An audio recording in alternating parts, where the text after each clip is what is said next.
नमस्कार, आप देख रहे हैं मंथन टुडे। मैं हूं आपके साथ उज़मा। ईडी सीबीआई से जो भी मुख्यमंत्री टकराए हैं वो जेल गए हैं, चाहे वो लालू प्रसाद यादव हो, चाहे वो केजरीवाल हो, चाहे वो हेमंत सोरेन हो, सभी को जेल जाना पड़ा है। लेकिन अगली बारी किसकी होगी, इस पर आज हम चर्चा करेंगे। चर्चा करने के लिए हमारे साथ हैं हमारे सहयोगी मनोज नारायण सिंह जी। बहुत बहुत स्वागत है सर आपका। नमस्कार। सबसे पहला मेरा ये सवाल है कि केंद्रीय एजेंसी से जो भी चीफ मिनिस्टर टकराए हैं वो जेल गए हैं, इस पर आप क्या कहेंगे? देखिए, सेंट्रल एजेंसी पर यह आरोप लगता रहा है शुरू से कि सेंट्रल एजेंसी को केंद्र सरकार अपने मुताबिक जो है इस्तेमाल करती है। अब हालांकि लालू यादव के बारे में अगर देखा जाए, लालू यादव से इसकी कहानी की शुरुआत होती है कि लालू यादव जब पशुपालन घोटाला में जब वो आरोपी हुए, उनके बारे में जब सीबीआई ने जब नोटिस उनको किया, सीबीआई की दबिश बढ़ी, तो आरजेडी के कार्यकर्ताओं ने काफी हंगामा हुड़दंग किया था यहां पर। और जिस तरह से केंद्र और बिहार की सियासत में उथल पुथल होने लगी थी, उस समय आईजे गुजराल उस समय प्रधानमंत्री हुआ करते थे। हालांकि ये बात बहुत जो है हास्यास्पद है कि गुजराल को जो है राज्यसभा भेजने में लालू यादव की अहम भूमिका थी, जो प्रधानमंत्री बने थे। लेकिन लालू यादव के मामले में कुछ नहीं कर पाए, चूंकि उस समय गठबंधन की सरकार थी और केंद्र की भी जो गद्दी थी वो सही सलामत नहीं थी एक तरह से कहा जाए तो।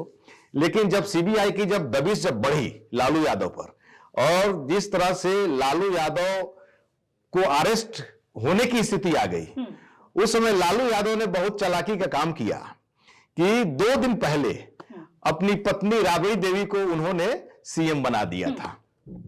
उनकी अरेस्टिंग हो गई।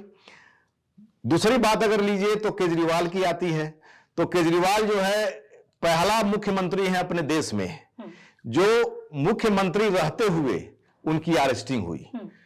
उन पर जो है आरोप लगा था शराब घोटाला के मामले में, और ईडी ने उन पर जो है दबिश बढ़ाया। ईडी ने उनको 9 बार नोटिस भेजा, लेकिन नोटिस का ना कोई जवाब दिए और ना ही ईडी के बुलावे पर वो गए पूछताछ के लिए। तो वैसी स्थिति में ईडी ने उन पर उनके सरकारी आवास पर ही छापा मार दिया। उनको अरेस्ट करके जो है ईडी ले गई, और उसके बाद में जो है 6 महीने तक जेल में रहते हुए उन्होंने अपना सीएम गिरी चलाते रहे। बाद में प्रेशर जब बना तो आतिशी को उन्होंने सीएम बनाया, अलग की बात है। लेकिन ये जो है रिकॉर्ड केजरीवाल के नाम दर्ज है कि वो सीएम रहते हुए उनकी अरेस्टिंग हुई। तीसरी बात है तो इसमें देख लिया जाए हेमंत सोरेन का। हालांकि हेमंत सोरेन ने जो है ईडी के साथ में जो है बड़ा, ईडी को उन्होंने बहुत छकाया, ऐसा कहा जा रहा है। ऐसा इसलिए भी कि ईडी ने उनको 10 बार नोटिस भेजा। जमीन घोटाला का मामला था हेमंत सोरेन पर, और इससे जो है जुड़ा हुआ मनी लॉन्ड्रिंग कहा जाए तो इसका जो है आरोप था हेमंत सोरेन पर। और वैसी स्थिति में हेमंत सोरेन जो है ईडी के खिलाफ में, जो ईडी जो उनको नोटिस भेज रही थी, उसमें जो है ये हाई कोर्ट सुप्रीम कोर्ट का चक्कर लगाते रहे। हालांकि कहीं से उनको रिलीफ नहीं हुआ, और जिस तरह से ईडी ने डायरेक्ट छापा मार दिया उनके आवास पर, सरकारी आवास पर, और उनकी गिरफ्तारी हो गई। और यह भी एक रिकॉर्ड है कि एक ही दिन में हेमंत सोरेन की गिरफ्तारी हुई, और उसी दिन गिरफ्तारी होने के 2 घंटे पहले उन्होंने अनाउंस कर दिया कि हमारे जो नेता होंगे, हमारे दल के जो नेता होंगे वो चंपई सोरेन होंगे। चंपई सोरेन उनके फादर के बहुत विश्वस्त जो है उनके टीम में रहे हैं, शिबू सोरेन के। तो उन्होंने चंपई सोरेन पर उन्होंने विश्वास जताया, और एक फॉर्मेलिटी रह गया उनको नेता पद के लिए, लेकिन उन्होंने चीफ मिनिस्टर से इस्तीफा दे दिया और चंपई सोरेन के बारे में उन्होंने अनाउंस कर दिया। तो एक तरह से कहा जाए तो जो है हेमंत सोरेन के नाम में दर्ज है कि एक ही दिन गिरफ्तारी, एक ही दिन उनका इस्तीफा, वो जो है उनके नाम दर्ज है। अगली बारी किसकी होगी, सवाल मेरा ये है। देखिए, अब ये चर्चा का विषय बना हुआ है कि ममता बनर्जी, चूंकि बंगाल में चुनाव होना है और बीजेपी किसी भी हाल में जो है बंगाल का दंगल जीतना चाहती है, और ये आरोप सेंट्रल गवर्नमेंट पर लगता रहा है कि सेंट्रल गवर्नमेंट सेंट्रल एजेंसी का दुरुपयोग करती है। वैसी स्थिति में जहां चुनाव होने का रहता है, जब भी जहां पर ऐसा लगा, जी हाँ, इस तरह का आरोप लगता रहा है कि जहां पर चुनाव होना होता है वहां पर पहले सेंट्रल एजेंसी पहुंचती है, उसके बाद में ये लोग पहुंचते हैं। तो वैसी स्थिति में ममता बनर्जी से, हालांकि इसके पहले भी ममता बनर्जी सीबीआई से टकरा चुकी हैं। 2019 में कोलकाता में ही एक कमिश्नर थे राजीव कुमार, उस समय के मौजूद तत्कालीन कमिश्नर थे, तो उनके यहाँ जो है सीबीआई की रेड पड़ी थी और ऐसा वहां पर हुआ, ऐसा माहौल बना कि वहां की जो स्टेट पुलिस है उसने सीबीआई को गिरफ्तार कर लिया।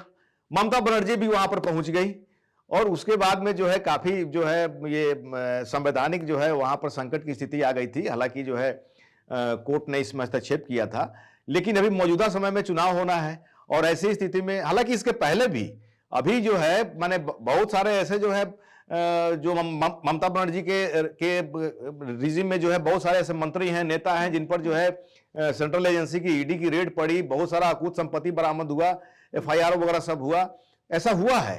लेकिन ममता बनर्जी के मामले में अभी तत्काल जो अभी समय चल रहा है कि मौजूदा समय में जिस तरह से आईपैक पर रेड किया ईडी ने, इसको लेकर के ममता बनर्जी दम आमने सामने टकरा गई हैं। हाँ, तो जिस तरह से ममता बनर्जी पर मुकदमा हुआ है, तो आखिर ममता बनर्जी का भविष्य अब कैसा रहेगा? तो इसी पर तो चर्चा हो रही है कि ईडी और सीबीआई से जो लोग भी टकराया उसको जेल की हवा खानी पड़ी। और यहां ममता बनर्जी चूंकि इसके पहले भी सीबीआई से टकरा गई हैं, उनका हौसला बुलंद है और जिस तरह से लगभग 35-37 साल का जो लेफ्ट की जो वहां पर सरकार थी उसको उखाड़ करके वो सत्ता में आई है, तो वैसी स्थिति में जो है इनका हौसला बुलंद है और बीजेपी पर जो है एनडीए पर लगातार ये आरोप लगाती रही है कि सेंट्रल एजेंसी का दुरुपयोग कर रही है सेंट्रल गवर्नमेंट। तो वैसी स्थिति में वो ईडी से टकरा चुकी हैं। ईडी पर जो है उन्होंने अपने कोलकाता में जो है 2 जगह पर ईडी के खिलाफ में एफआईआर भी जो है हो चुका है। मामला अभी सुप्रीम कोर्ट में है, अभी सुनवाई अभी होने वाली है। अब रिजल्ट क्या आता है, अब सब लोगों की निगाह इसी पर है उज्मा जी कि अगर जो है सुप्रीम कोर्ट का अगर जो निर्णय है अगर ईडी के फेवर में आया और ममता बनर्जी के खिलाफ में गया, तो ये 90% चांस बन रहा है कि उसके बाद में ईडी ममता बनर्जी को उठा लेगी। तो पिछला जितना भी रिकॉर्ड अगर हम देखें भारत का, जो भी चीफ मिनिस्टर रहे हैं ना, ईडी सीबीआई जो उन्हें गिरफ्तार करने आई है, तो अब ये देखने को मिलेगा कि अब ममता बनर्जी की बारी है। अब जो है सीधा ममता बनर्जी गिरफ्तार होंगी सीएम पद पर रहते हुए या फिर इस्तीफा देने के बाद।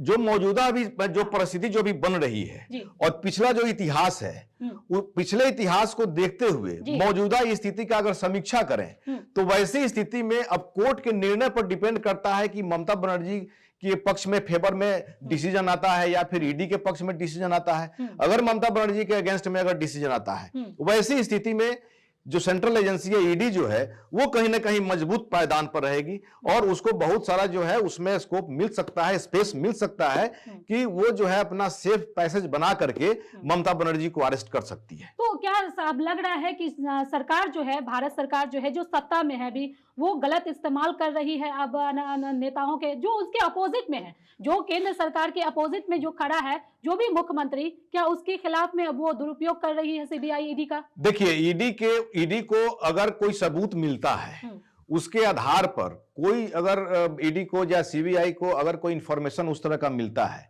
और ये संवैधानिक संस्था है और वैसी स्थिति में अगर कोई सबूत मिलता है, वो अपना उसको जो पावर मिला हुआ है उस पावर का इस्तेमाल करता है, अगर उसी पावर का इस्तेमाल करके जो है हेमंत सोरेन को अरेस्ट की ईडी या फिर लालू यादव को सीबीआई ने अरेस्ट किया या फिर जो है केजरीवाल को अरेस्ट किया गया, तो वो जो है अपना जो अधिकार मिला हुआ है उस अधिकार के तहत जो है वो अपना काम करेगी और जहां पर मनी लॉन्ड्रिंग का मामला आएगा, जहां घपला घोटाला का मामला आएगा, वहां पर तो सेंट्रल एजेंसी एक्टिव हो जाएगी। हम आपसे लेना चाहेंगे मनोज जी कि अक्सर ना जो अभी जो फिलहाल में देखा जा रहा है, अक्सर जो देखा जा रहा है कि जहां चुनाव होने वाला रहता है अक्सर उसी मुख्यमंत्री को टारगेट किया जाता है। ये जो है सबसे बड़ा सवाल यहां पर भी बंगाल में भी हो रहा है कि इसके पहले जो है 5 साल पहले जो कोयला घोटाला वाला जो है मामला जो एफआईआर हुआ, ये अब जो है आकर के 5 साल के बाद चुनाव के समय में जो है मामला जो है फिर उखड़ा।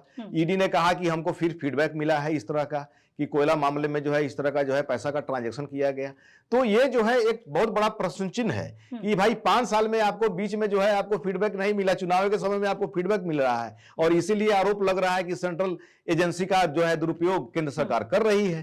तो ये जो है आरोप प्रत्यारोप चलते रहेगा, लेकिन अगर कुछ उस तरह का मामला मिलता है तो जो कुल मिलाकर के उज्मा जी अपने यहाँ जो कानून है ना, उस कानून में बहुत सारा त्रुटियां हैं जिसको दूर करने की जरूरत है, उसकी समीक्षा करने की जरूरत है। तो अगर इस समीक्षा अगर होती है, अगर तो वैसी स्थिति में कहा गया है कि भाई सेंट्रल एजेंसी जो है केंद्र सरकार का तोता होता है, तो वैसी स्थिति में अगर इस तोता शब्द को हटाया जाए, अगर जो है इसका जो लिंक है इस लिंक को डिस्कनेक्ट किया जाए, उसका जो है एक अपना एक अलग जो नियम कायदा कानून है उसमें जो है उसको रखा जाए, तो वैसी स्थिति में इसका सही इस्तेमाल हो सकता है। लेकिन जो अभी आरोप लग रहा है, आज ही आरोप नहीं लग रहा है, बहुत पहले से ही आरोप लगता रहा है कि सेंट्रल एजेंसी को केंद्र सरकार जो है गलत इस्तेमाल करती है। तो वैसी स्थिति में अभी जो मौजूदा समय चल रहा है, लालू यादव, केजरीवाल, हेमंत सोरेन के बाद ममता दीदी की जो है बारी बताई जा रही है, चर्चा का विषय बना हुआ है। क्योंकि बीजेपी एनडीए किसी भी हालत में बंगाल दंगल जीतना चाहती है, और वैसी स्थिति में 5 साल के बाद में जो फिर कोयला घोटाला का मामला जो आया हुआ है, आईपैक, अब ममता बनर्जी कह रही है कि आईपैक जो है हमारा जो है एजेंसी है जो मेरा चुनाव अभियान जो है सब संभालती है, मेरा आईटी का जो है मेरा हेड है। तो वैसी स्थिति में जो है अगर आईपैक के पास में अगर रेड पड़ती है तो जाहिर सी बात है कि ममता बनर्जी जो आरोप लगा रही हैं कि मेरा जो भी माने चुनाव संबंधित जो भी मेरा डाटा है उसको जो है ईडी चुराना चाह रही है, उन्होंने जो आरोप लगाया है, तो कहीं ना कहीं जो है ममता बनर्जी के गला तक ईडी पहुंचना चाह रही है। इसका मतलब साफ तौर पे है। तो अगर जो है इस चुनाव के समय में अगर जो है कुछ उस तरह का प्रमाण मिलता है और ममता बनर्जी के गला तक पहुंच जाती है अगर ईडी, तो ईडी कुछ भी कर सकती है। और अंदेशा यही जताया जा रहा है, चर्चा यही हो रही है कि अगर सुप्रीम कोर्ट का निर्णय आया, ममता बनर्जी बैकफुट पर गई, तो ईडी गला तक पहुंच जाएगी। बहुत बहुत शुक्रिया मनोज जी इन तमाम सवालों का जवाब देने के लिए। तो अब आने वाला वक्त ही बताएगा कि ममता बनर्जी का भविष्य क्या होगा। चलिए फिलहाल इस खबर में बस इतना ही। देश दुनिया की ऐसी तमाम बड़ी खबरों के लिए बने रहे मंथन टुडे के साथ। साथ ही हमारे चैनल को लाइक करें, सब्सक्राइब करें, फॉलो करें और निष्पक्ष पत्रकारिता देखना है तो देखते रहे मंथन टुडे। बहुत बहुत शुक्रिया।